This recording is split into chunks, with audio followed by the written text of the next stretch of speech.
بسم الله الرحمن الرحيم الحمد لله رب العالمين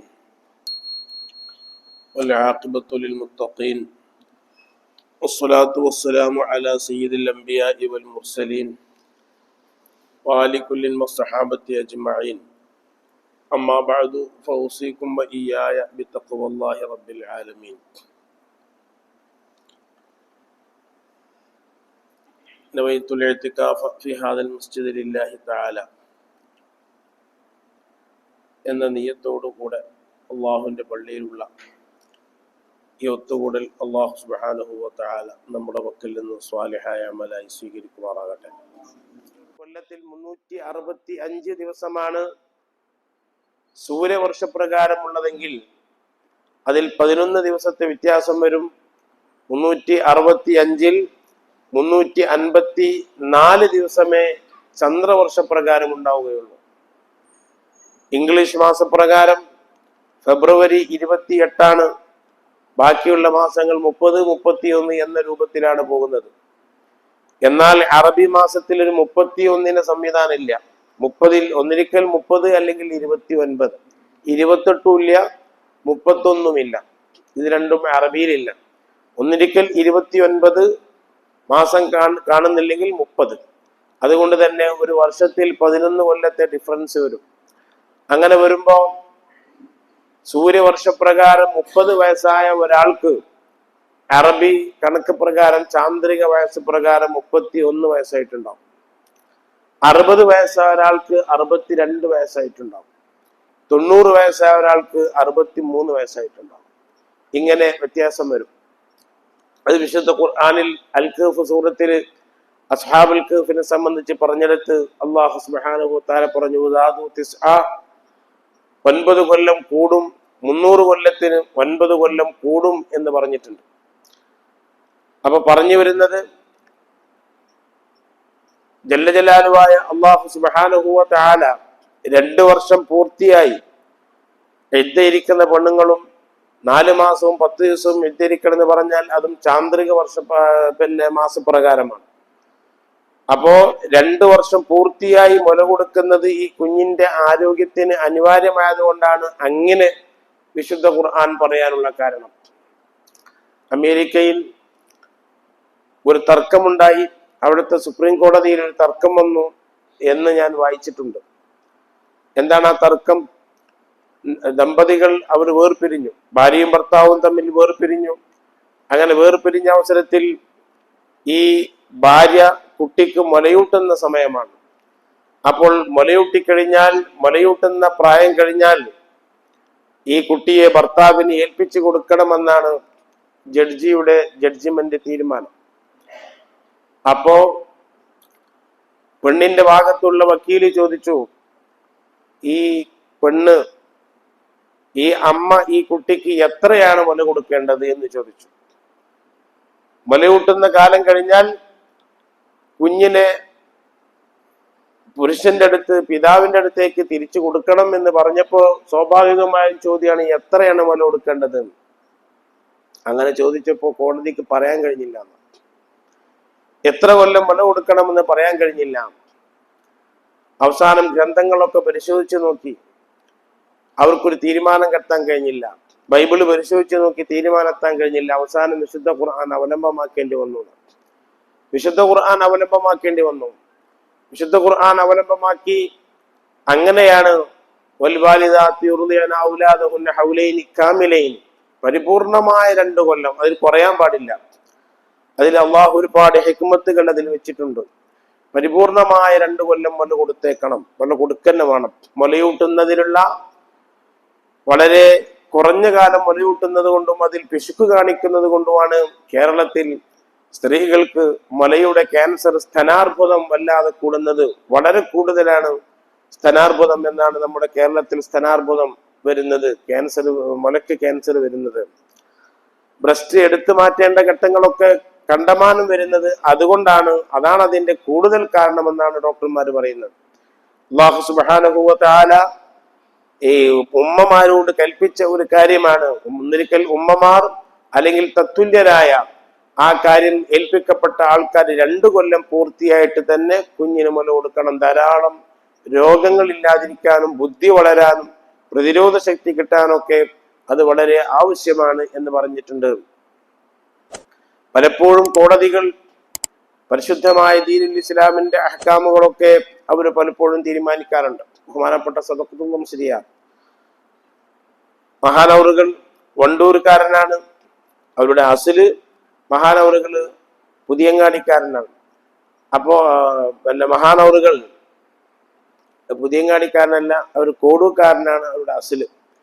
പിന്നെ വണ്ടൂര് ഖാദിയായി പോയതാണ്. അപ്പോ മഹാനവറുകൾ ഈ കൊണ്ടോട്ടിയിൽ എപ്പോഴും വരും. ബാലന്റെ പ്രസ്സിൽ എപ്പോഴും വരും. പ്രഭാ പ്രസ്സിൽ എപ്പോഴും വന്നിരുന്ന ഒരാളാണ്. പ്രഭാ പ്രസ് അത് പണ്ടോ കഴിഞ്ഞപ്പോ ഞാനൊക്കെ ചെറുപ്പത്തിൽ നോട്ടീസ് കണ്ടാൽ അതിന്റെ ലാസ്റ്റ് എഴുതിയിട്ടുണ്ടാവും പ്രഭാ പ്രസ് കൊണ്ടോട്ടി എന്ന് എഴുതിയിട്ടുണ്ടാവും. അങ്ങനെ ചെറുപ്പം മുതലേ ഞാൻ ആ പേര് മനപ്പാടാക്കി വെച്ചിട്ട് അന്നൊക്കെ നോട്ടീസ് ഉലമാക്കളോട് തന്നെ നോട്ടീസ് അല്ലെങ്കിൽ ചെറിയ ലഘുലേഖകൾ അതൊക്കെ ഈ പരിസരത്ത് നമ്മുടെ മലപ്പുറം ജില്ലയിൽ എവിടെ അടിക്കുകയാണെങ്കിലും അത് ഈ കൊണ്ടോട്ടി പ്രഭാ പ്രസ് എന്നാണ് എന്ത് ചെയ്യുക അടിക്കുക. അതിന്റെ ഉടമസ്ഥനാണ് ഈ ബാലെന്ന് പറഞ്ഞാണ്. അള്ളാഹു വേറെ ഞാൻ കണ്ടിട്ടില്ല, അത് കേട്ടിട്ടുള്ളൂ ഇയാളെ പറ്റി, ബാലിനെ പറ്റി. നിങ്ങളൊക്കെ കണ്ടിട്ടുണ്ടാവും, അപ്പൊ ഞാൻ കണ്ടിട്ടില്ല. അപ്പൊ അയാളായിരുന്നു അതിന്റെ ആള്. അപ്പൊ ഇടക്കിടക്ക് മഹാനവറുകൾ ഇവിടെ വന്നിരുന്നു. അദ്ദേഹത്തിന് നുസ്രത്തുൽ അനാമ നോക്കാൻ വേണ്ടിയിട്ടൊക്കെ വന്നിരുന്നു. അപ്പൊ അങ്ങനെ ഒരിക്കല് മഹാനായ സദഖത്തുസിനെ കണ്ണാട വെച്ചിട്ട് ഇങ്ങനെ നോക്കുമ്പോ ഈ ബാലൻ സദഖത്തുസിനോട് പറഞ്ഞത്രേ, ഈ കണ്ണാട അത് മുക്കബ്ബിറാവൂലേ, അതായത് മൈക്ക് ഉപയോഗിക്കാൻ പാടില്ല എന്നാണ് സദഖത്തുസിന്റെ വാദം. മൈക്ക് ഖുതുബ ഓതുമ്പോൾ മൈക്ക് ഉപയോഗിക്കാൻ പാടില്ല. കാരണം മൈക്ക് ശബ്ദത്തെ വലുതാക്കി കാണിക്കും. ഖതീബിന്റെ യഥാർത്ഥ ശബ്ദം തന്നെ ജനങ്ങൾ കേൾക്കണം. ഖതീബിന്റെ ശരിയായ ശബ്ദം തന്നെ ജനങ്ങൾ കേൾക്കണം. വൽ ഖതീബു യർഫഉ സൗതഹു, ഖതീബ് ശബ്ദം ഉയർത്തിയിട്ട് ആ ശബ്ദം 40 ആൾ കേട്ടാലേ ജുമുഅ സഹിയാവുള്ളൂ.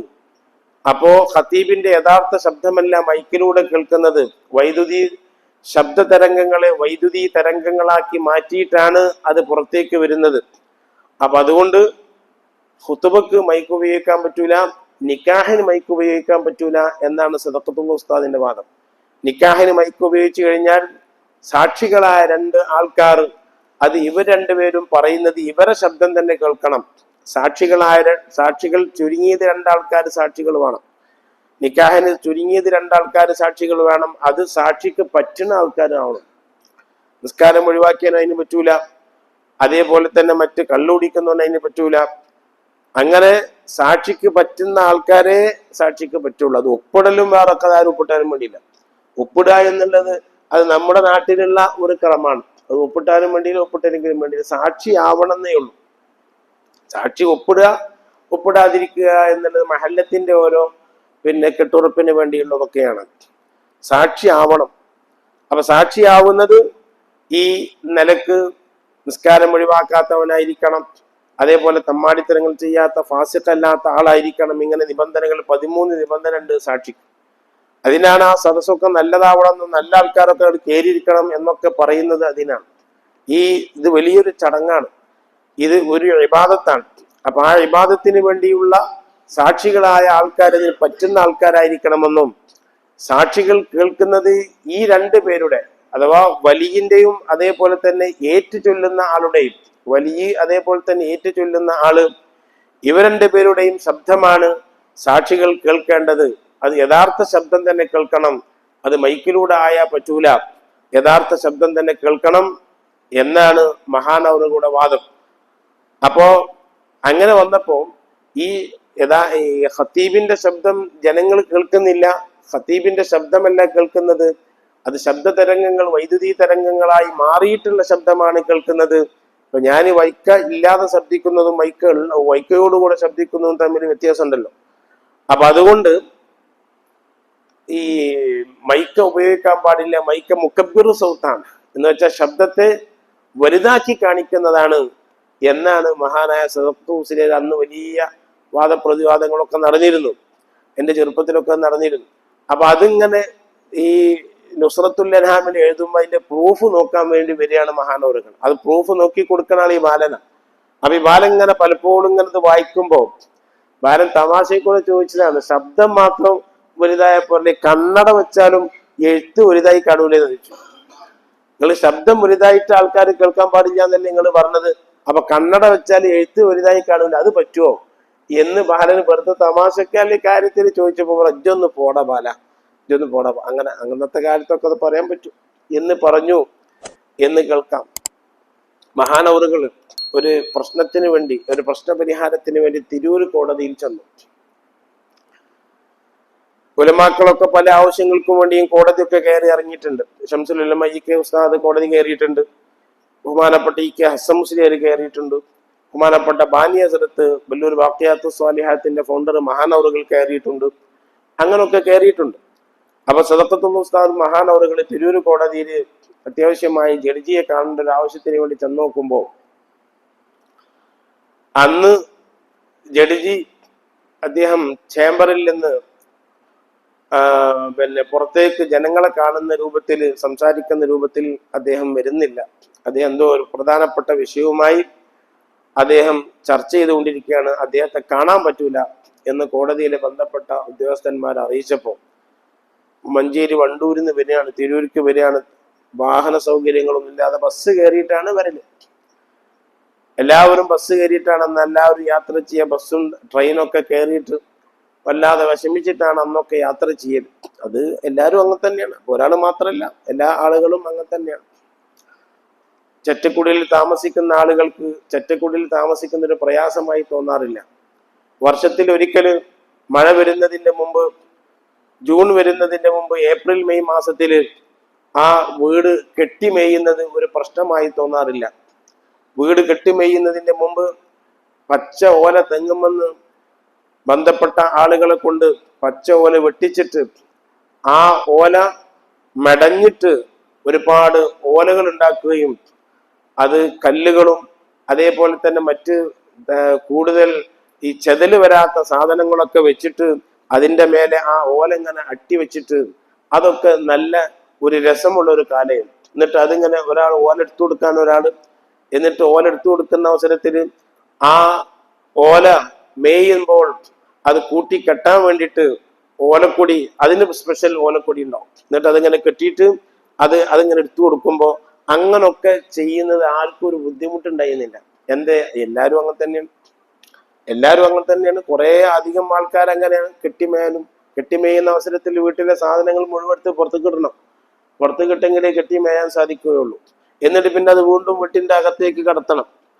ഇതൊക്കെ ഇപ്പൊ ചിന്തിച്ചു നോക്കുമ്പോൾ എങ്ങനെയാണ് അതൊക്കെ കഴിഞ്ഞിരുന്നത്? ഇത്രയൊന്നും സൗകര്യങ്ങളൊന്നും ഇല്ലാത്ത കാലഘട്ടത്തിൽ, ഒരു ഇലക്ട്രിക് സംവിധാനം ഇല്ലാത്ത കാലഘട്ടത്തിൽ സുബ്ഹാന ജല്ല ജലാലു എങ്ങനെയായിരുന്നു ഇതൊക്കെ നടത്തിയിരുന്നത് എന്ന് നമുക്ക് അത്ഭുതത്തോടെ തോന്നും. അപ്പൊ അത്രയും വിഷമമുള്ള ആ കാലഘട്ടത്തിൽ മഹാനവറുകളോട് ചെന്നപ്പോ അവ കാണാൻ പറ്റൂല എന്ന് പറഞ്ഞു. അപ്പൊ മഹാനവറുകൾ പറഞ്ഞു, എൻ്റെ ഉസ്താദ് ഖുതുബി തങ്ങളെ പേരിൽ ഞാനൊരു ഫാത്തിഹ ഓതി, കാരണം എനിക്കിപ്പോ കണ്ടേ പറ്റൂ. ഖുതുബി തങ്ങളെ പേരിൽ ഞാനൊരു ഫാത്തിഹ ഓതി. മഹാനായ ഖുതുബി തങ്ങൾക്ക് വലിയ പവറുള്ള ആളാണ്. ഖുതുബി തങ്ങളുടെ ഹദ്ദാദ് ഉണ്ട്. ആ ഹദ്ദാദ് ഞാൻ ഇവിടെ നടപ്പിലാക്കിയാലോ എന്ന് ഇങ്ങനെ വിചാരിച്ചിട്ട് 2-3 കൊല്ലായി. അത് ഒരു കാര്യപ്പെട്ട ഒരു ഷെയ്ഖിന്റെ കീഴിലുള്ള ഒരു ഇജാസത്തോടു കൂടെയുള്ള ഹദ്ദാദ് ചെല്ലുകയാണെങ്കിൽ അതിന് കൂടുതൽ ഫലാവും. അത് 2-3 ആഴ്ച മുമ്പ് സുലൈമാൻ ഉസ്താദിനോട് ഒന്ന് സമ്മതം മേടിച്ചെങ്കിലും കൂടി ആ ഒരു പൂർണ്ണമായ സമ്മതം കിട്ടുന്ന രൂപത്തിലായില്ല. അത് ഇൻഷാ അല്ലാഹ് അത് മേടിക്കണം എന്നൊക്കെ വിചാരിച്ചിട്ടുണ്ട്. അങ്ങനെ ചെല്ലുമ്പോൾ ഒരു ഇജാസത്തോടു കൂടെയും ഒരു മഹാന്മാരായ ആൾക്കാർ നമുക്ക് കാണിച്ചു തന്ന ആ ക്രമത്തോടു കൂടെയും ആകുമ്പോൾ അത് കൂടുതൽ ഫലവത്താവും. അപ്പൊ ഖുതുബി തങ്ങൾ വലിയ മഹാനാണ്.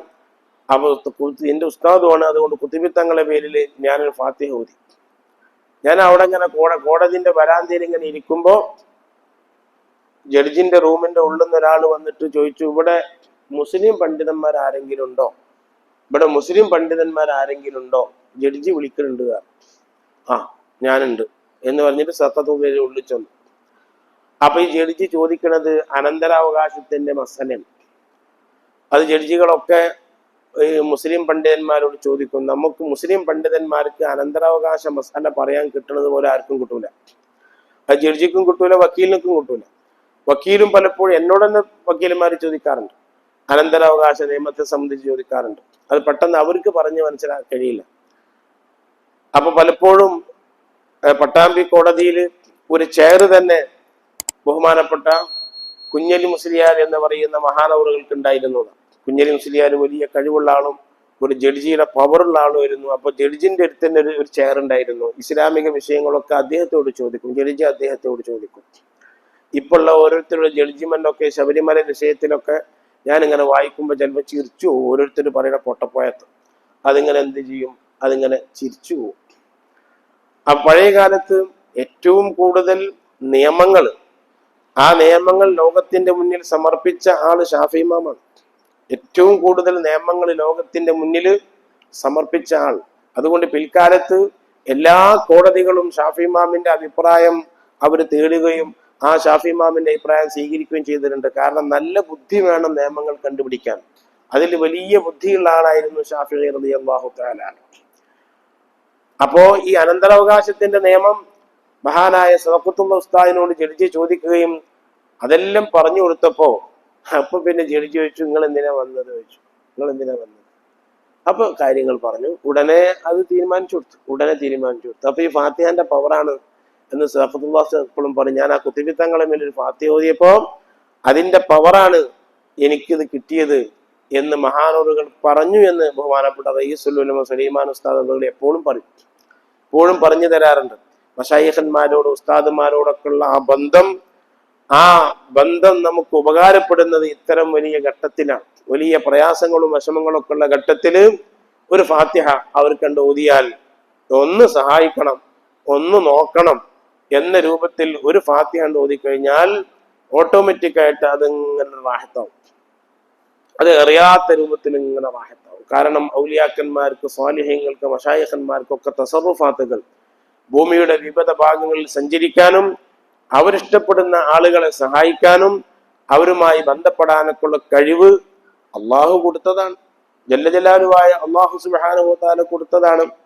അതുകൊണ്ട് തന്നെ മഹാനായ ഉമർ ഇബ്നു അബ്ദുൽ അസീസ് റളിയല്ലാഹു തആല അൻഹുവിന്റെ കാലഘട്ടത്തിൽ മഹാനവറുകൾ ഖലീഫമാരെ കൂട്ടത്തിൽ ഉമർ ഇബ്നു അബ്ദുൽ അസീസ് അബ്ബാസിയ ഖലീഫമാരിൽപ്പെട്ട ആളാണ്. ഉമർ ഇബ്നു അബ്ദുൽ അസീസ് തങ്ങൾ അബ്ബാസിയ ഖലീഫമാരിൽപ്പെട്ട ആളാണ്. അതോടുകൂടെ തന്നെ അമവിയ ഖലീഫമാരിൽപ്പെട്ട മുആവിയ റളിയല്ലാഹു തആല അൻഹുവിന്റെ ആ പരമ്പരയിൽ വന്ന അമവിയ ഖലീഫമാരിൽപ്പെട്ട വളരെ നീതിമാനും അള്ളാഹിനെ പേടിയുമുള്ള ഖലീഫയായിരുന്നു മഹാനവറുകൾ. അവരുടെ കീഴിൽ പരിശുദ്ധമായ ദീനുൽ ഇസ്ലാമിന് ഒരുപാട് വിജയങ്ങൾ ഉണ്ടായിട്ടുണ്ട്. ഇസ്ലാമിൽ ഈ കഴിഞ്ഞു പോയ കാലഘട്ടത്തിൽ റസൂലുള്ളാഹി സ്വല്ലല്ലാഹു അലൈഹി വസല്ലം തങ്ങളുടെ വഫാത്തിന് ശേഷം 12 മുജദ്ദിദീങ്ങൾ, നവോത്ഥാന നായകന്മാരായിട്ട് 12 ആൾക്കാരുണ്ടായിട്ടുണ്ട്. അതിൽ ഒന്നാമത്തെ ആള് ഉമർ ഇബ്നു അബ്ദുൽ അസീസ് ആണ്. ഒന്നാമത്തെ മുജദ്ദിദ് ഉമർ ഇബ്നു അബ്ദുൽ അസീസ് റളിയല്ലാഹു അൻഹു ആണ്. അവരുടെ കാലഘട്ടത്തിൽ 7 ആളുകളെ റോമ സാമ്രാജ്യത്തിലേക്ക് ദീനുൽ ഇസ്ലാമിന്റെ പ്രചരണത്തിന് വേണ്ടി 7 ചെറുപ്പക്കാരെ പറഞ്ഞയച്ചു. അവിടെ ചെന്നപ്പോ 7 ചെറുപ്പക്കാരെ അവർ ബന്ദികളാക്കി. അങ്ങനെ ബന്ദികളാക്കി 6 ആളെയും കൊന്നു. 6 ആളെയും അവർ കൊന്നിട്ട് ഒരാള് ചെറുപ്പക്കാരനും സൗന്ദര്യമുള്ള ആളും ചുറുചുറുക്കുള്ള ആളായതുകൊണ്ട് അതിനെ മന്ത്രി വിളിച്ചിട്ട് പറഞ്ഞു, ഓനെ കൊല്ലണ്ട, ഓനെ നമുക്ക് എങ്ങനെങ്കിലും വശീകരിച്ച് ക്രിസ്ത്യാനിയാക്കാം, എന്നിട്ട് ഓനെ നമുക്ക് ഉപകാരപ്പെടും, കുറച്ച് കഴിവും തൻ്റെ അടക്കമുള്ള നല്ല ഒരു ചുറുചുറുക്കുള്ളവനാണ്, എനിക്ക് വിട്ടു തന്നാൽ മതി, ഞാൻ വേണ്ട മാതിരി കൈകാര്യം ചെയ്തോളാം. എൻ്റെ വീട്ടിൽ എനിക്ക് ഒരു പെൺകുട്ടിയുണ്ട്, മോളുണ്ട്, ആ മോളുമായി ബന്ധപ്പെടുത്തിയിട്ട് അവള് ഇവനെ വശീകരിച്ചോളും. അവള് വശീകരിച്ച് ഒരു ആണിനെ വശീകരിക്കാനുള്ള കഴിവൊക്കെ അവൾക്കുണ്ട്. പഴയ കാലം മുതൽക്ക് തന്നെ ചാരന്മാർ ചെയ്യുന്ന പണിയാണ്. മനുഷ്യന്മാരുടെ വികാരം ചൂഷണം ചെയ്തുകൊണ്ട്, ചെറുപ്പക്കാരുടെ വികാരം ചൂഷണം ചെയ്തുകൊണ്ട് രാഷ്ട്രത്തെ നശിപ്പിക്കുകയും ചാരപ്പണി എടുക്കുകയും ചെയ്യുന്നതിന് പെണ്ണുങ്ങളെ ഉപയോഗിക്കുക എന്നുള്ളത് പഴയ കാലം മുതൽക്കേ ഉള്ളതാണ്. അങ്ങനെ പെണ്ണുങ്ങളെ ഉപയോഗിച്ചിട്ടാണ് ഈജിപ്തിൽ നിന്ന് ജമാൽ അബ്ദുൽ നാസർ ഇസ്രയേലിനെ തുരത്തിയ ആളാണ്. ഇസ്രയേലിനെ തുരത്തിയെന്ന് മാത്രമല്ല, 1,00,000 ഈജിപ്ഷ്യൻ പടയാളികൾ ബൈത്തുൽ മുഖദ്ദസിന്റെ അടുത്തെത്തിയതാണ്.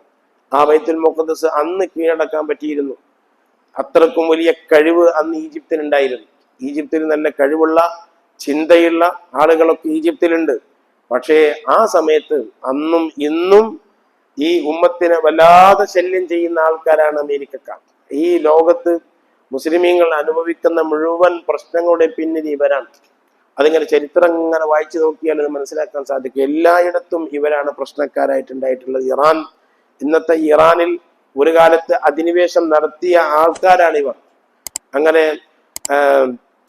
ഷാ പഹ്ലവിയെ പോലത്തെ ആളുകളൊക്കെ അവിടെ കൊണ്ടുവന്ന് എന്നിട്ട് ഇസ്ലാമിനെ നശിപ്പിക്കുവാനുള്ള എല്ലാ ശ്രമങ്ങളും അവിടെ നടത്തിയതാണ്. അതൊക്കെ ചരിത്രത്തിൽ കാണാം. അത് തന്നെയാണ് ഇപ്പോൾ ഗൾഫ് രാഷ്ട്രങ്ങളിൽ GCCയിൽ അവരിപ്പോഴും നടത്തിക്കൊണ്ടിരിക്കുന്നത്. അള്ളാഹു കാത്തുരക്ഷിക്കുമാറാകട്ടെ. അങ്ങനെ അമേരിക്ക പെട്ടെന്ന് ഇടപെട്ട് ജമാൽ അബ്ദുൽ നാസറിനെ അമേരിക്കയിലേക്ക് കൊണ്ടുപോയി ഒരു 20 ദിവസത്തോളം അവിടെ താമസിച്ചിട്ട് ജമാൽ അബ്ദുൽ നാസർ അവിടെ ഈജിപ്തും ഇസ്രയേലും തമ്മിൽ ഒരു കാലത്തും യുദ്ധമുണ്ടാവില്ല എന്നുള്ള ക്യാമ്പ് ഡൗൺ എന്ന് പറയുന്ന ഒരു കരാറിൽ ഒപ്പുവെച്ചിട്ടാണ് ജമാൽ അബ്ദുൽ നാസർ തിരിച്ചു വന്നത്. അതിന്റെ ശേഷം പിന്നെ ഈജിപ്ത് ഇസ്രയേലിനായിട്ട് യുദ്ധം ചെയ്തിട്ടില്ല. അപ്പോ പറയുന്നത് പെണ്ണുങ്ങളൊക്കെ കൊടുത്ത് ആ രൂപത്തിൽ ജമാൽ അബ്ദുൽ നാസറിനെ വശീകരിച്ചെടുത്തു. ഈ ഒരു പണി എല്ലാ കാലത്തും ഉള്ളതാണ്. എല്ലാ കാലത്തും അങ്ങനെ ഒരു പണിയുണ്ട്. അപ്പൊ അതേപോലെ ഈ പെൺകുട്ടിയെ അതേപോലെ ആ പെൺകുട്ടിയെയും ഉമർ ഇബ്നു അബ്ദുൽ അസീസ് പറഞ്ഞയച്ച 7 ആളുകളിൽപ്പെട്ട ഒരു ചെറുപ്പക്കാരനെ റൂമിലാക്കിയിട്ട് ഈ പെൺകുട്ടി എല്ലാ അടവുകളും പയറ്റി തന്റെ സൗന്ദര്യവും തന്റെ വാക്കുചാരുത എല്ലാം പ്രകടിപ്പിച്ചിട്ടും ഒരു പോയിന്റിൽ പോലും ഇയാളെ വശീകരിക്കാൻ കഴിഞ്ഞില്ല. ചരിത്രത്തിൽ കാണാം, ഒരു പോയിന്റിൽ പോലും വശീകരിക്കാൻ കഴിഞ്ഞില്ല. وإني أخاف الله من قال حينما دعت ذات عالي منصب وجمالي. അർശിന്റെ തണല് കിട്ടുന്ന 7 വിഭാഗത്തിൽ മുത്തനബി സല്ലല്ലാഹു അലൈഹി വസല്ലം തങ്ങൾ പറഞ്ഞ ഒരു വിഭാഗം ഇവരാണ്.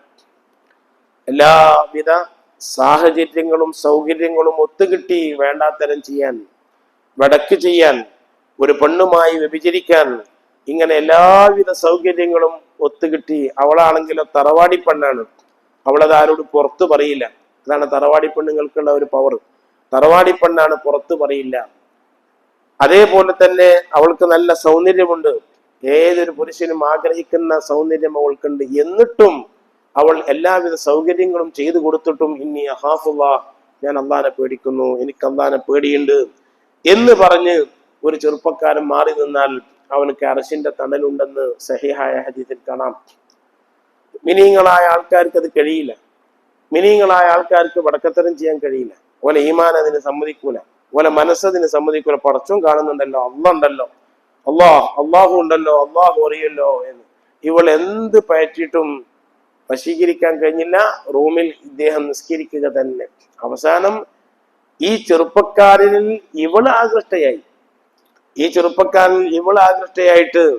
കാര്യങ്ങളൊക്കെ തിരക്കി, വിഷയങ്ങളൊക്കെ അന്വേഷിച്ചപ്പോ, എന്നാലും നിങ്ങൾക്ക് പുറത്തു പോകാൻ ഞാൻ സൗകര്യം ഒരുക്കി തരാം, അതിനുള്ള വാഹനങ്ങൾ ഞാൻ ഒരുക്കി തരാം, കുതിരയെ ഞാൻ തയ്യാറാക്കി തരാം എന്ന് പറഞ്ഞ് സുബഹിക്ക് മുമ്പ് എഴുന്നേറ്റ് പോകാനുള്ള എല്ലാവിധ സൗകര്യങ്ങളും അവൾ ഒരുക്കി കൊടുത്ത്, വഴികളൊക്കെ പറഞ്ഞു കൊടുത്ത്, ഈ ചെറുപ്പക്കാരൻ റൂമിൽ നിന്ന് ഒരു തെറ്റ് പോലും ചെയ്യാതെ, ഒന്ന് നോക്കുക പോലും ചെയ്യാതെ, ഒന്ന് സ്പർശിക്കുക പോലും ചെയ്യാതെ, വികാരത്തോടുകൂടെ ഒരു വാക്ക് പോലും പറയാതെ പുറത്തേക്ക് അങ്ങനെ കുതിരപ്പുറത്ത് ഇങ്ങനെ പോകുമ്പോ നേരത്തെ കൊല്ലപ്പെട്ട 6 ആൾക്കാർ കുതിരപ്പുറത്ത് ഇങ്ങനെ വരിക. അപ്പൊ ഇയാൾ അത്ഭുതപ്പെട്ടുപോയി. നിങ്ങളെ കൊന്നില്ല, പിന്നെ നിങ്ങൾ എവിടുന്ന വരുന്നത്? നിങ്ങളെ കൊന്നില്ല, നിങ്ങൾ എവിടുന്ന വരുന്നത്? അപ്പൊ പറഞ്ഞ ഞങ്ങൾക്ക് ആ നേരത്തെ ഒരു ചെറിയ വേദന ഉണ്ടായിരുന്നല്ലാതെ പിന്നെ ഞങ്ങൾക്കൊന്നും ഉണ്ടായിട്ടില്ല. ആ നേരത്തെ ചെറിയ വേദന ഉണ്ടായി, പിന്നെ പ്രശ്നം ഉണ്ടായിട്ടില്ല. ഞങ്ങളിപ്പോ വരുന്നത് എവിടുന്നാന്നറിയുന്ന നമ്മളെ ഖലീഫ ഉമർ ഇബ്നു അബ്ദുൽ അസീസ് മരിച്ചിരിക്കണം. അപ്പൊ ഞങ്ങൾ അള്ളാഹിനോട് പറഞ്ഞു, ഞങ്ങൾക്ക് ആ ജനാസയിൽ ഒന്ന് പങ്കെടുക്കണം. മരിച്ചിട്ട് ഖബറിൽ കിടക്കുന്ന ആൾക്കാരാ പേര്, ഞങ്ങൾക്ക് ആ ജനാസയിൽ പങ്കെടുക്കണം എന്ന് ഞങ്ങൾ അള്ളാഹിനോട് പറഞ്ഞു. അള്ളാഹ് ഞങ്ങൾക്ക് സമ്മതം തന്ന് ഞങ്ങൾ ആ ജനാസ നിസ്കരിച്ചിട്ട് വരികയാണ്. ഉമർ ഇബ്നു അബ്ദുൽ അസീസ് മരിച്ചോ? ഖലീഫ മരിച്ചോ? ഞങ്ങൾ വരികയാണ്. അതുകൊണ്ട് അതിൽപ്പെട്ട ഒരാൾ പറഞ്ഞു, എന്റെ കുതിരപ്പുറത്ത് കയറിക്കോ, പെട്ടെന്ന് നാട്ടിലെത്തിച്ചേരാറ്. കണ്ണ് ചെമ്മി തുറക്കുന്നതിന് മുമ്പ് നാട്ടിലെത്തി. റോമയിൽ നിന്ന് അവര് മദീനത്തെത്തി. പെട്ടെന്ന് ചരിത്ര ഗ്രന്ഥങ്ങളിൽ കാണാൻ സാധിക്കും. അള്ളാഹു ആദരിച്ച ബഹുമാനിച്ച ആളുകൾക്ക് ഇങ്ങനെ സഞ്ചരിക്കാൻ വേണ്ടതൊക്കെ ചെയ്യാനും അർഹമുറാഹിമായ അള്ളാഹു സുബ്ഹാനഹു വ തആല കൊടുക്കും. അതിനൊക്കെ കഴിവ് കൊടുക്കും. അതാണ് വല്ല നിലത്തുനിന്നും എന്നെ വിളിപ്പോർക്ക് വായിക്കൂടെ ഉത്തീരം ചെയ്യും ഞാൻ എന്നവർ എവിടെന്നെങ്കിലും വിഷമിച്ച് ബുദ്ധിമുട്ടിയിട്ട് ഔസുലാദിമിന്റെ സ്നേഹിതന്മാർ, ബന്ധപ്പെട്ട ആൾക്കാർ, ഔസുലാദിമിനെ സ്നേഹിക്കുന്ന ആൾക്കാർ, അങ്ങനൊക്കെ എത്ര ആൾക്കാരുണ്ടെന്നറിയ കെടുക്കുന്നതിന് മുമ്പ് ഒരു ഫാത്തിഹ, മുത്തുനബിക്ക് ഒരു ഫാത്തിഹ, ഔസുലാദിമിന് ഒരു ഫാത്തിഹ, അമ്പർത്തതങ്ങൾ പാപ്പാക്ക് ഒരു ഫാത്തിഹ, ഇങ്ങനെ അവർക്കൊക്കെ ഒരു ഫാത്തിഹ ഓതി അവിടുത്തെ ഒരു നോട്ടം ഞമ്മക്ക് വേണട്ടോ, എൻ്റെ മക്കളെ മേലിൽ വേണട്ടോ, എൻ്റെ കുടുംബത്തിലൊക്കെ ഒന്ന് വേണട്ടോ, ഞങ്ങളൊന്നും ഇല്ലാത്ത ആൾക്കാരാണ് എങ്കിൽ വിഷമഘട്ടത്തിലൊക്കെ അവര് നമ്മെ സഹായിക്കും. അങ്ങനെ ഒരുപാട് ചരിത്രങ്ങൾ കാണാൻ സാധിക്കും. മഹാനായ സദഖത്തുൽ ഉസ്താദ് എപ്പോഴും പറയും, കുത്തുബിത്തങ്ങളെ പേരിൽ ഒരു ഫാത്തിഹ ഓതിക്കഴിഞ്ഞാൽ പിന്നെ ഒക്കെ സലാമത്തായി. അത് അവര് തമ്മിലുള്ള ബന്ധാണ്, ഉസ്താദും ശിഷ്യനും തമ്മിലുള്ള ബന്ധാണ്. ഒറ്റ ഫാത്തിഹ ഓതിക്കഴിഞ്ഞാൽ അതൊക്കെ അവരുടെ ശരിയായി എന്ന് പറയാറുണ്ട്. അതേപോലെ തന്നെയാണ് ബഹുമാനപ്പെട്ട തിരുവരങ്ങാടി വാപ്പുസ്താദ്, എൻ്റെ ഉസ്താദ് വാപ്പുസ്താദ് വലിയ മഹാനാണ്. റസൂലുള്ളാഹി സ്വല്ലല്ലാഹു അലൈഹി വസല്ലം തങ്ങളെ പറ്റി വല്ലാതെ മദ്ഹ് പറഞ്ഞ ആളാണ്. അപ്പൊ അതുകൊണ്ട് തന്നെ ഉസ്താദിന്റെ മദതും തിരുനോട്ടവും ഒക്കെ പലപ്പോഴും അനുഭവപ്പെടാറുണ്ട്. അല്ലാഹു സുബ്ഹാനഹു വ തആല അവർക്കൊക്കെ അതിനുള്ള കഴിവുകൾ കൊടുത്തിട്ടുണ്ട്. ഞാൻ ഈ പറഞ്ഞു വരുന്നത്, അപ്പോ മഹാന്മാരായ പണ്ഡിതന്മാരെ എല്ലാ ആളുകൾക്കും ആവശ്യമുണ്ടായിരുന്നു. അവരെടുത്ത് അതിന്റെ കോളുകൾ ഉണ്ടായിരുന്നു. അവർ ബഹുമാനിച്ചിരുന്നു, ആദരിച്ചിരുന്നു. ഈ അടുത്ത ഒരു 10 കൊല്ലത്തിന്റെ ഇടയിൽ, 10-15 കൊല്ലത്തിന്റെ ഇടയിൽ നമ്മുടെ കേന്ദ്രത്തിലുള്ള ആ ഭരണമാറ്റം മുതൽക്കാണ് ഇന്ന് കാണുന്ന ഈ വിദ്വേഷവും മറ്റുമൊക്കെ വല്ലാതെ പടർന്ന് പന്തലിച്ചത്, ആ രൂപത്തിലായത്. മറ്റുള്ളത് എല്ലാവരും ആദരിക്കുകയും ബഹുമാനിക്കുകയൊക്കെ ചെയ്തിരുന്ന ഒരു വിഭാഗമായിരുന്നു ഉലമാക്കൾ. ഞാൻ എന്തിനാ ഈ പറഞ്ഞത്? ഒരു മുല കൊടുക്കുന്ന പെണ്ണ് അവൾ 2 കൊല്ലം മുല കൊടുക്കണമെന്ന് വിശുദ്ധ ഖുർആൻ വളരെ വ്യക്തമായി പറഞ്ഞു. ഹൗലൈനി എന്ന് മാത്രം പറയാതെ കാമിലൈനി, പരിപൂർണമായ 2 കൊല്ലം ഈ ഉമ്മ കുട്ടിക്ക് മുല കൊടുത്തോളണം. പരിപൂർണമായ 2 കൊല്ലം മുല കൊടുത്തോളണം. അങ്ങനെ മുല കൊടുക്കുന്ന അവസരത്തിലുള്ള ആ സ്നേഹപ്രകടനവും, ആ കുട്ടി മുല കുടിക്കുന്നതിന്റെ ഇടയിൽ നിന്ന് ഉമ്മാന്റെ മുഖത്തേക്ക് ഇങ്ങനെ നോക്കും, ചിലപ്പോൾ ഒന്നിങ്ങനെ ചെന്ന് നോക്കും. അങ്ങനെ നോക്കുന്ന അവസരത്തിൽ ഇമ്മാന്റെ മനസ്സിലുള്ള സന്തോഷം എന്താണെന്ന് ഒരു സന്തോഷം, ഒന്നിങ്ങനെ നോക്കിയിട്ട് ഒന്ന് ചിരിക്കും. കളങ്കമില്ലാത്ത ചിരി. ഇങ്ങനത്തെ ഒരു ചിരി, കളങ്കമില്ലാത്ത ഒരു സാധനം നമുക്കിന്ന് കിട്ടാനുണ്ടെങ്കിൽ ഒന്ന് ഈ കുട്ടിയോളെ ചിരിയാണ്, ഒന്ന് ഇളനീര് വെള്ളമാണ്. ഇത് രണ്ടും കളങ്കമില്ലാത്ത സാധനങ്ങളാണ്. ബാക്കിയൊക്കെ എല്ലാ ചിരിയും കളങ്കാണ്, എല്ലാത്തിനും കളങ്കം ഉണ്ടാവും. കളങ്കമില്ലാത്ത 2 സാധനമാണ്. അപ്പൊ ആ കുട്ടി നോക്കുന്ന അവസരത്തിൽ ഉണ്ടാകുന്ന അമ്മാന്റെ മനസ്സിന്റെ ഒരു ആനന്ദം എത്രയായിരിക്കും എന്നറിയും. വലിയൊരു സന്തോഷമാണ്. എന്നിട്ട് അള്ളാഹു പറയുകയാണ്, അങ്ങനെ മുല കൊടുക്കുന്ന പെണ്ണുങ്ങൾ കുട്ടികളെ ശ്രദ്ധിക്കാതെയാവും. ഒരു കുട്ടിനെ പറ്റി ചിന്ത ഉണ്ടാവില്ല. ഖിയാമത്ത് നാൾ വരുമ്പോ ആ രൂപത്തിൽ അവന് ചിന്തയില്ലാതെ പോകും. യൗമ തദ്ഖുലു കുല്ലു മുർദിഅത്തിൻ അമ്മ അർളഅത്, മുല കൊടുക്കുന്ന പെണ്ണുങ്ങൾക്ക് കുട്ടികളെ ഓർമ്മ ഉണ്ടാവില്ല. വതളഉ ദാതു ഹംലിൻ ഹംലഹ, ഗർഭിണികളായ പെണ്ണുങ്ങൾ പെട്ടെന്ന് പ്രസവിച്ചു പോകും. ഖിയാമത്ത് നാളിന്റെ ഭീകരത അങ്ങോട്ട് വരുമ്പോ പെട്ടെന്ന് പ്രസവിച്ചു പോകും. തറന്നാസ സുഖാറ, മനുഷ്യന്മാരാകെ ബേജാറായി നടക്കുന്നുണ്ടാകും. അപ്പൊ റസൂലുള്ളാഹി സ്വല്ലല്ലാഹു അലൈഹി വസല്ലം തങ്ങൾ പറഞ്ഞു, അങ്ങാടിയിൽ പോയി ബിസിനസ് ഇങ്ങനെ നടത്തിക്കൊണ്ടിരിക്കുമ്പോ, കച്ചവടം ഇങ്ങനെ നടത്തിക്കൊണ്ടിരിക്കുമ്പോഴായിരിക്കും ഖിയാമത്ത് നാൾ വരിക. അപ്പോഴായിരിക്കും ഒരു പെടുന്നനെയാണ് ഖിയാമത്ത് നാൾ വരിക എന്ന് പറഞ്ഞിട്ടുണ്ട്. മഹാനായ ഇസ്രാഫീൽ അലൈഹി സ്വലാത്തു വസ്സലാം സൂറെന്ന കാഹളത്തിൽ 1ാമത്തെ ഊത്ത് ഊതുമ്പോ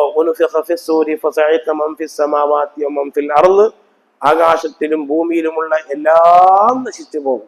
മലായിക്കത്തും ജിന്നുകളും എല്ലാവരും 1ാമത്തെ ഊത്തോടുകൂടി, ഇസ്രാഫീലിന്റെ 1ാമത്തെ ഊത്തോടുകൂടെ നശിച്ചു പോയി. ഇല്ല മൻഷാ അല്ലാഹ്, അല്ലാഹ് ഉദ്ദേശിച്ച ചിലരൊഴികെ എന്ന് ഖുർആനിൽ പറഞ്ഞത് ആരാണ്? ഹൂറുൽ ഐനുകളാണ്. അല്ലാഹ് ഉദ്ദേശിച്ച ചിലരൊഴികെ എന്ന് പറഞ്ഞാൽ ഹൂറുൽ ഐനുകളാണ്. അവര് നശിക്കൂല. അവര് സ്വർഗത്തിൽ പിന്നെ ഈ 1ാമത്തെ ഊത്തോടുകൂടെ അവര് നശിച്ചു പോവുകയില്ല. അവരല്ലാത്തവര് മുഴുവനും നശിച്ചു പോകും.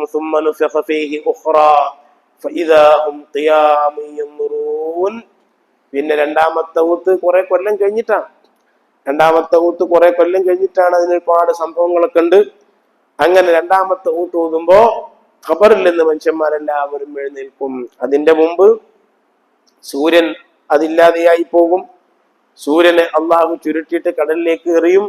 അങ്ങനെ കടൽ കത്തിയിട്ട് കടലിലെ വെള്ളങ്ങളെല്ലാം കത്തിയിട്ട് കടൽ കത്തുന്ന ആ രൂപം സംഭവിക്കും. അങ്ങനെ മലകളൊക്കെ അപ്പൂപ്പൻ താടി പോലെ അതിങ്ങനെ പാറി നടക്കും. മലകളൊക്കെ പൊട്ടിയിട്ട് അത് ഛിന്ന ഭിന്നമായി പോകും. അങ്ങനെ ഭൂമിയിൽ ഒരു സാധനവും ഉപരിതലത്തിലേക്ക് പൊന്തി നിൽക്കുന്ന ഒരു സാധനം ഉണ്ടാവില്ല. ഒരു കെട്ടിടം ഉണ്ടാവില്ല, ഒരു മലയുണ്ടാവില്ല, കുന്നുണ്ടാവില്ല, അതേപോലെ തന്നെ ഒരു തെങ്ങുണ്ടാവില്ല. ഒന്നുമില്ലാതെ ഭൂമി സമപരപ്പായിട്ട് ഇങ്ങനെ നിൽക്കുന്ന ഒരവസരം വരുമെന്നും അങ്ങനെ അള്ളാഹു സുബ്ഹാനഹു വ തആല ഒരു പ്രത്യേകമായ മഴ വർഷിപ്പിച്ച് ആ മഴ ഏകദേശം ഭൂമിന്റെ ആഴത്തിലേക്ക് ഇങ്ങനെ ഇറങ്ങിയിട്ട് ആ മഴ ആഴത്തിലെത്തുമ്പോ ഭൂമിയിൽ മറവ് ചെയ്യപ്പെട്ട മുഴുവൻ മനുഷ്യന്മാരും മനുഷ്യരൂപം പ്രാപിക്കും. മണ്ണായിപ്പോയ എല്ലായിപ്പോയ ആൾക്കാർ മനുഷ്യരൂപം പ്രാപിക്കും. ഒരു ഖബറിൽ രണ്ടാൾക്കാരുണ്ടായിരുന്നെങ്കിൽ ആ ഖബറിൽ രണ്ടാളുണ്ടാവും. ഒരു ഖബറിലുള്ള ആള് നുരുമ്പിപ്പോയി അയാൾ മണ്ണോട് ചേർന്നിട്ട് വേറൊരാൾ ആ ഖബർ കൊണ്ടുപോയി കിടത്തിയാൽ ഈ ദ്രാവക രൂപത്തിലുള്ള വെള്ളം എത്തുമ്പോ ആ ഖബറിൽ രണ്ട് മനുഷ്യന്മാരുണ്ടാകും. ഈ ഖബറിന്റെ തൊട്ടടുത്ത് മറ്റൊരു ഖബറുണ്ടെങ്കിൽ ഇവന്റെ കാലുഭാഗത്ത് മറ്റവന്റെ തല ഉണ്ടാകും, അവന്റെ തലഭാഗത്ത് ഓന്റെ കാലുണ്ടാകും. ഇങ്ങനെ ഭൂമിന്റെ അകത്ത് എല്ലാവരും കിടക്കുന്നുണ്ടാകും. എല്ലാവർക്കും അവരുടെ ശരീരത്തിന്റെ ആ പഴയ രൂപം പ്രാപിക്കുകയും ഹബീബായ മുഹമ്മദുർ റസൂലുള്ളാഹി സ്വല്ലല്ലാഹു അലൈഹി വസല്ലം തങ്ങൾ പറഞ്ഞു, യുഹ്ശറുൻ നാസു യൗമൽ ഖിയാമത്തി ഹുഫാത്തൻ ഉറാത്തൻ ഉർല. ഖിയാമത്ത് നാളിൽ മനുഷ്യന്മാരെ അള്ളാഹു മഹ്ശറിൽ ഒരുമിച്ച് കൂട്ടുന്നത് വസ്ത്രം ഉണ്ടാവൂല. എവിടുന്ന വസ്ത്രം? കഫംപുടൊക്കെ നശിച്ചു പോയിട്ടുണ്ടാവും. കഫംപുട വേഗം നശിച്ചു പോയി. കഫംപുട നശിച്ചു പോയിട്ടുണ്ടെങ്കിൽ വസ്ത്രം വേണ്ട.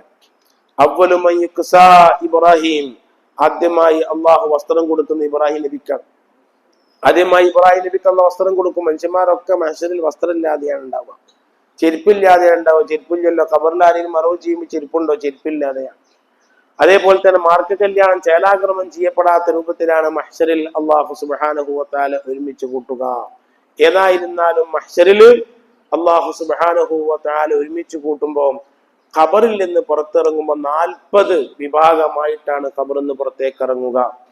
40 വിഭാഗമായിട്ടാണ് ഖബറിൽ നിന്ന് പുറത്തേക്ക് ഇറങ്ങുക. ഒരു ഹദീസിൽ കാണാം, മഴ ഭൂമിയിലേക്ക് പാറ്റിയാൽ ആ മഴയിൽ നിന്ന് ഇപ്പൊ തന്നെ പ്രാണികൾ വന്നു. ഇന്നലെ മഴ പെയ്തതിന്റെ മേലിൽ പ്രാണികൾ വന്നു. ഇനി കുറച്ചുകൂടി കഴിഞ്ഞാൽ പാറ്റ വരും. അതൊക്കെ നമ്മളെ പഠിപ്പിക്കാൻ. ഇതെന്ത് ഇന്നലെ വരാഞ്ഞ്? ഇപ്പൊ എന്താ ഇവിടെ കട്ടിയത്? ആരെന്തെങ്കിലും കട്ടിയോ? ആ മഴവെള്ളം ഭൂമിയിലേക്ക് വന്നപ്പോ ആ വെള്ളവും ആ മണ്ണും കൂടി മിശ്രമാകുന്ന അവസരത്തിൽ അതിൽ നിന്ന് അള്ളാഹു ഇതിനുണ്ടാക്കുകയാണ്. ഇതേപോലെ ഒരു തരം മഴ ഭൂമിയിലേക്ക് ഇറങ്ങി വന്നിട്ട് ആ ഭൂമിയിൽ ലയിച്ചു പോയ മനുഷ്യന്മാർക്കൊക്കെ രൂപം പ്രാപിക്കും. അത് നമുക്ക് പഠിപ്പിച്ചു തരാനാണ് ഈ പാറ്റകളൊക്കെ അള്ളാഹു സുബ്ഹാനഹു വ തആല. എന്നിട്ട് ഈ പാറ്റകൾക്കൊരു സ്വഭാവമുണ്ട്. ലൈറ്റുള്ള സ്ഥലത്തേക്ക് പാറ്റകൾ എന്തേ പോകും. അതേമാതിരി ലൈറ്റ് പ്രകാശമുള്ള സ്ഥലത്തേക്ക് മനുഷ്യന്മാരിങ്ങനെ പോകുന്നു. എല്ലാവരും കൂട്ടം കൂട്ടമായി ഒരു പ്രത്യേകമായ സ്ഥലത്തേക്ക് കൂട്ടം കൂട്ടമായി മനുഷ്യന്മാരിങ്ങനെ പോകുന്നു. അതന്നെയാണ് മഹ്ശർ. ഇത് അറഫ മൈതാനിയാണെന്ന് പറയുന്നുണ്ട്. മഹ്ശറിന്റെ സ്ഥലം ഫലസ്തീൻ ഭൂമിയാണെന്ന് പറയുന്നുണ്ട്. ഏതായിരുന്നാലും ഭൂമി തന്നെയാണ് മഹ്ശർ ഉണ്ടാവുക. എല്ലാവരും കൂടി അങ്ങോട്ട് 40 വിഭാഗമായി പോകുന്നു. 40ൽപ്പെട്ട ഒരു വിഭാഗം അല്ലാഹു സുബ്ഹാനഹു വ തആല അവരെ ഒരുമിച്ച് കൂട്ടുന്നത് കുരങ്ങന്റെ രൂപത്തിലാണ്. മനുഷ്യന്മാർക്ക് അള്ളാഹു കുരങ്ങന്റെ രൂപം കൊടുക്കും. അവരാരാണെന്നറിയോ? ഹുമുൽ ഫത്താനൂന ഫിന്നാസ്, ജനങ്ങളിൽ ഫിത്ന ഉണ്ടാക്കുന്ന ആൾക്കാരാണ്.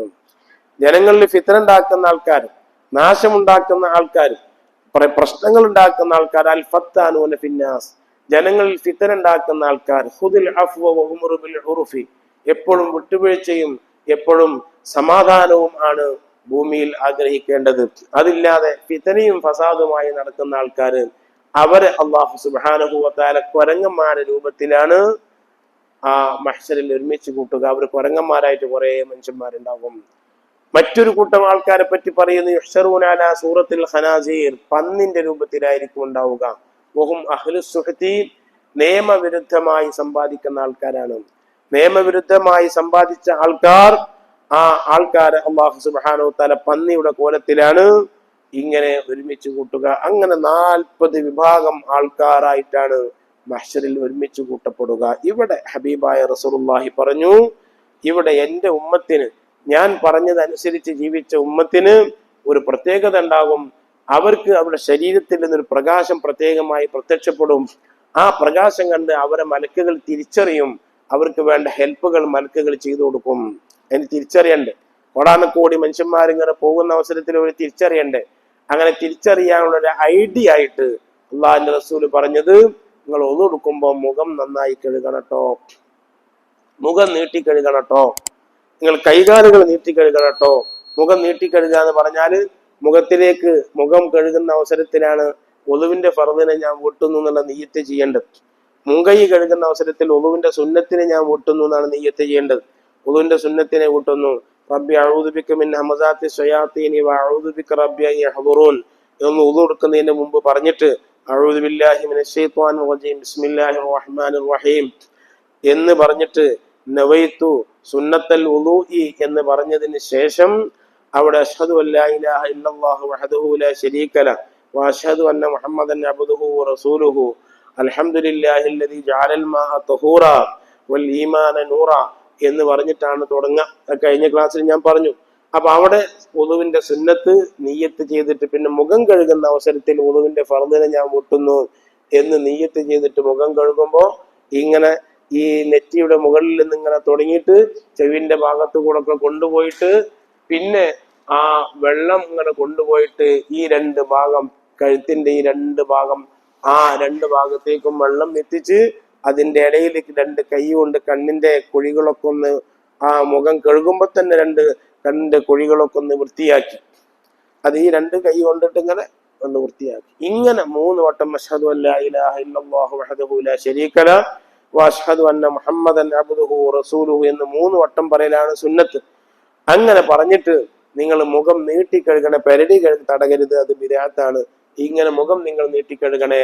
കാരണം ഈ വെള്ളം, വുദൂവിന്റെ വെള്ളം പറഞ്ഞ സ്ഥലത്തൊക്കെ എത്തുമ്പോ, കൽപ്പിക്കപ്പെട്ട സ്ഥലത്ത് എത്തുമ്പോ, പെരടിയിൽ കൽപ്പിക്കപ്പെട്ടില്ല, അതുകൊണ്ട് അങ്ങനെ എത്തണ്ട. ഈ കഴുത്തിന്റെ 2 ഭാഗം അത് എത്തണം. പിന്നെ താടിന്റെ താഴ്ഭാഗത്തു കൂടെ വെള്ളം കൊടുത്തിട്ട് അതിങ്ങനെ ചിക്ക കെട്ടി വൃത്തിയാക്കണം. ഇങ്ങനെയാകുമ്പോൾ മുഖത്തിൽ നല്ല പ്രകാശം വരും. കൈ കഴുകുന്ന അവസരത്തിൽ നല്ലപോലെ തേച്ചൊരിച്ച് കഴുകിയിട്ട് ഈ ചുമല് വരേക്കും കൈ കഴുകുന്ന രൂപമുണ്ടായാൽ അവിടെ മുഴുവനും പ്രകാശം വരും. അപ്പൊ കൂടുതൽ പ്രകാശമുള്ള ആളുകളെ പെട്ടെന്ന് മലായിക്കത്ത് തിരിച്ചറിയും.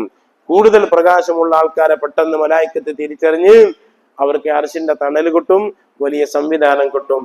അതുകൊണ്ട് തന്നെ നിങ്ങൾ മുഖം കഴുകുമ്പോൾ നീട്ടിക്കഴുകണേ, തേച്ചൊരിച്ച് കഴുകണേ, ശ്രദ്ധിച്ച് കഴുകണേ, വിളക്കുഴിയൊക്കെ വൃത്തിയാക്കിയിട്ട് അങ്ങനെ നിങ്ങൾ കഴുകണേ എന്ന് ഹബീബായ റസൂലുള്ളാഹി പറഞ്ഞിട്ടുണ്ട്. കാല് കഴുകുമ്പോഴും അത് മുട്ടുവരേക്കും നിങ്ങൾ നീട്ടിക്കഴുകണേ. കാലിങ്ങനെ വെള്ളം ഇങ്ങനെ അവിടെ നിങ്ങൾ ഒഴിച്ച് ഇങ്ങനെയാണ് കഴുകേണ്ടത്. വെള്ളം ഇങ്ങനെ ഒഴിച്ചിട്ട് ഇതുവരേക്കും നിങ്ങൾ നീട്ടിക്കഴുകണേ. കുറഞ്ഞ വെള്ളം, 1 കപ്പ് വെള്ളം കൊണ്ട് തന്നെ നമുക്ക് ഉളു എടുക്കാൻ സാധിക്കും. അങ്ങനെ ശീലിക്കണം. അങ്ങനെ ഇതുവരേക്കും നീട്ടിക്കഴുകണേ എന്ന് ഹബീബായ റസൂലുള്ളാഹി പറഞ്ഞു. മഹ്ശറില് പ്രത്യേകമായ പരിഗണന കിട്ടാൻ ഇങ്ങനെ ഉളു ചെയ്യുന്ന അവസരത്തിൽ നീട്ടിക്കഴുകല് അത് അനിവാര്യമാണെന്ന് കിതാബുകളിൽ കാണാം. അള്ളാഹു തൗഫീഖ് ചെയ്ത് അനുഗ്രഹിക്കുമാറാകട്ടെ. ഒരു പെണ്ണ്, അവള് അസറിന്റെ സമയത്ത്, ളുഹർ നിസ്കാരം കഴിഞ്ഞ അസറിന്റെ സമയത്താണ് ഹൈദിൽ നിന്ന് അവൾ ശുദ്ധിയായത് എങ്കിൽ അസർ നിസ്കരിക്കുന്നതോടുകൂടെ ളുഹർ അവൾ ഖളാ കൂട്ടണം. പെണ്ണിന് ആർത്തവം ഉണ്ടായാൽ, ഹൈദ് ഉണ്ടായി കഴിഞ്ഞാൽ ആ സമയത്തുള്ള നിസ്കാരം അവൾക്ക് നിസ്കരിക്കണ്ട. നിസ്കരിക്കൽ ഹറാമാണ്, ഖളാ കൂട്ടും വേണ്ട. എന്നാൽ ഒരു പെണ്ണിന് അസറിന്റെ സമയത്താണ് അവൾക്ക് ഹൈദ് രക്തം നിന്ന് അവൾ ശുദ്ധിയായത് അസറിന്റെ സമയത്താണ് എങ്കിൽ അവൾ ളുഹറും കൂടി ഖളാ കൂട്ടണം. കാരണം ഈ ളുഹറിന്റെ സമയം മഗ്രിബ് വരേക്കുണ്ട്, ളുഹറിന്റെ ജമ്മിന്റെ സമയം മഗ്രിബ് വരേക്കും ഉള്ളത് കൊണ്ട് അസറിന്റെ സമയത്ത് മെൻസസ് പീരീഡ് അവസാനിച്ച പെണ്ണ് അവൾ ളുഹർ കൂടി ഖളാ കൂട്ടണം. മഗ്രിബിന് ശേഷമാണ് അവൾ ശുദ്ധിയായത്, സുബഹിക്ക് മുമ്പാണ് അവൾ ശുദ്ധിയായത്, മഗ്രിബിന് ശേഷം ഇശാന്റെ സമയത്താണ് അവൾ ശുദ്ധിയായതെങ്കിൽ മഗ്രിബ് കൂടി ഖളാ കൂട്ടണം. കാരണം മഗ്രിബിന്റെ സമയം ഇശാ കൂടി ഉള്ളത് കൊണ്ടാണ് അങ്ങനെ കൽപ്പിക്കപ്പെട്ടത്. പഴയ കാലത്തമ്മമാർക്കൊക്കെ ഈ മസ്അല അറിയാം. ഇപ്പോ ഒരുപാട് പെണ്ണുങ്ങൾക്ക് ഈ മസ്അല അറിയില്ല എന്നാണ് ഞാൻ മനസ്സിലാക്കിയിട്ടുള്ളത്. അല്ലാഹു സുബ്ഹാനഹു വ തആല നമ്മുടെ പക്കൽ നിന്ന് സ്വാലിഹായ അമലായി സ്വീകരിക്കുമാറാകട്ടെ. പ്രയാസങ്ങളും വിഷമങ്ങളും ബുദ്ധിമുട്ടുകളും ധാരാളം നമുക്കെല്ലാവർക്കും ഉണ്ട്. പാമ്പിന്റെ ശല്യങ്ങൾ, പാമ്പ് മുമ്പുണ്ടായിട്ടുണ്ട്. അത് പിന്നെ اللهم إني أسألك بسيدنا داود وبنه സുലൈമാന അല്ലാ യുദിയന എന്ന് പാമ്പിനെ കണ്ടാൽ, പാമ്പ് ശല്യം ചെയ്യുമ്പോൾ ആ പാമ്പിനെ കണ്ടാൽ പറയണമെന്ന് മഹാന്മാർ പറഞ്ഞിട്ടുണ്ട്. ദാവൂദ് നബിന്റെ ബർക്കത്ത് കൊണ്ട്, ദാവൂദ് നബിന്റെ മകൻ സുലൈമാൻ നബിന്റെ ബർക്കത്ത് കൊണ്ട് പടച്ചോനെ ഈ പാമ്പിന്റെ ഷെറിൽ നിന്ന് ഞങ്ങളെ കാക്കണേ എന്നാണ് പാമ്പിനെ കണ്ടാലുള്ള ദുആ. പടച്ചോനെ ദാവൂദ് നബിന്റെ ബർക്കത്ത് കൊണ്ട്, മകൻ ദാവൂദിന്റെ മോനാണ് സുലൈമാൻ. കാരണം ഒരു രാജാക്കന്മാരിൽ ദുനിയാവ് അടക്കി ഭരിച്ച രാജാക്കന്മാർ, ഈ പാമ്പിന്റെ ഒക്കെ രാജാക്കന്മാർ എന്ന് പറയും. അതുകൊണ്ടാണ് അവരുടെ ബർക്കത്തുകൊണ്ട്, ദാവൂദ് നബിന്റെ മകൻ സുലൈമാൻ നബിന്റെ ബർക്കത്തുകൊണ്ട് പടച്ചോനെ ഈ പാമ്പിനെ കൊണ്ട് ഞങ്ങളെ ശല്യപ്പെടുത്തല്ല എന്ന് ദ്വാരക്കണം. പാമ്പിന്റെ ശല്യം ഒഴിവാകാൻ ആ ദ്വാ അനിവാര്യമാണ്. അങ്ങനെ അള്ളാഹുവിനോട് ദ്വാരക്കുക എന്നല്ലാതെ എന്താ കാട്ട്. എത്ര അപകടങ്ങളാണ്. നിസ്കരിക്കുമ്പോ പാമ്പ് വന്നതൊക്കെ പോകുന്ന ആളുകൾ പറയും. നിസ്കരിച്ചുകൊണ്ടിരിക്കുമ്പോ പാമ്പ് എന്താ കാട്ടുക? അപ്പൊ അള്ളാഹു കാക്കല്ലാതെ ഇപ്പൊ നിവൃത്തിയൊന്നും ഇല്ലല്ലോ. അള്ളാഹു സുബ്ഹാനഹു വ തആല കാത്തുരക്ഷിക്കുമാറാകട്ടെ. അങ്ങനെ ഒരുപാട് സൗകര്യങ്ങൾ വരുമ്പം ഒരുപാട് പ്രയാസങ്ങൾ. ഇനിയിപ്പോ 4-ാം തീയതി ഏതൊക്കെ കോലത്തിലാണ് റിസൾട്ട് വരാന്നറിയില്ല. ഏതായിരുന്നാലും അള്ളാഹു സുബ്ഹാനഹു വ തആല നമുക്കൊക്കെ സന്തോഷമുള്ള രൂപത്തിലുള്ള റിസൾട്ടുകൾ തന്ന് അനുഗ്രഹിക്കുമാറാകട്ടെ. ജല്ല ജലാലുവായ അള്ളാഹു ഈ ഉമ്മത്തിന് സഹായം ചെയ്യുന്ന ആളുകളെ കയ്യിൽ എല്ലാ സംസ്ഥാനങ്ങളുടെയും ഭരണം അള്ളാഹു കൊടുത്ത് അനുഗ്രഹിക്കുമാറാകട്ടെ. ഇന്ന് നമുക്ക് ചായയും പലഹാരവും നൽകുന്നത് പറശ്ശേരി മുജീബാണ്. ബാപ്പാക്ക് വേണ്ടി, ചെറുമദാജിക്ക് വേണ്ടി വരക്കാനാണ്. അള്ളാഹു ചെറുമദാജിക്ക് മഗ്ഫിറത്തും റഹ്മത്തും നൽകി അനുഗ്രഹിക്കുമാറാകട്ടെ. അവരുടെ ഖബർ അള്ളാഹു പ്രകാശിപ്പിക്കുമാറാകട്ടെ. മുജീബിന്റെ എല്ലാ ഹലാലായ ഉദ്ദേശങ്ങളും അള്ളാഹു ഹാസിലാക്കി കൊടുക്കുമാറാകട്ടെ. നമ്മുടെ മഹല്ലത്തിൽ നിന്നും നമ്മുടെ കുടുംബത്തിൽ നിന്നും ബന്ധപ്പാട്ടിൽ നിന്നും ഒരുപാട് ആളുകൾ ഹജ്ജിന് പോയി ഇനി പോകാൻ ഉദ്ദേശിക്കുന്നു. അള്ളാഹു അവർക്കൊക്കെ റാഹത്തോടെ ഹജ്ജും ഉംറയും സിയാറത്തും നിർവഹിച്ച് വീട്ടിലേക്ക് വന്ന് സന്തോഷിക്കുവാനുള്ള എല്ലാ മാർഗങ്ങളും അള്ളാഹു എളുപ്പാക്കി കൊടുക്കുമാറാകട്ടെ. ربنا تقبل منا إنك أنت السميع العليم وتب علينا إنك أنت التواب الرحيم آمين برحمتك يا أرحم الراحمين. صلى الله على محمد صلى الله عليه وسلم. صلى الله على محمد صلى الله عليه وسلم. اللهم صل على محمد يا رب صل عليه وسلم. السلام عليكم.